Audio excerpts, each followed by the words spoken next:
السلام علیکم ورحمۃ اللہ وبرکاتہ۔ چاندی کی انگوٹھی خود نبی پاک صلی اللہ علیہ وسلم نے استعمال فرمائی ہے، اسی طرح حضرات صحابہ رضوان اللہ علیہم اجمعین نے بھی استعمال فرمائی ہے۔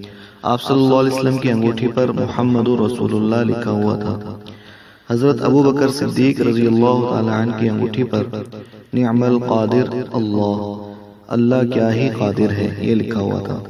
حضرت عمر فاروق رضی اللہ عنہ کی انگوٹھی پر لکھا ہوا تھا کفا بالموت واعظا، موت عبرت کے لیے کافی ہے۔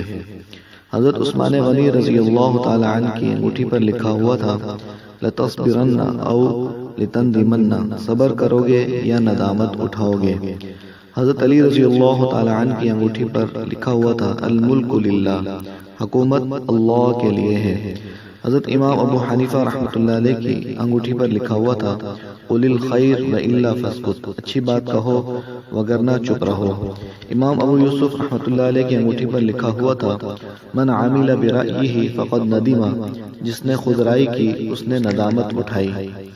حضرت امام محمد رحمۃ اللہ علیہ کی انگوٹھی پر لکھا ہوا تھا من صبر ظفر، جس نے صبر کیا وہ کامیاب ہوا۔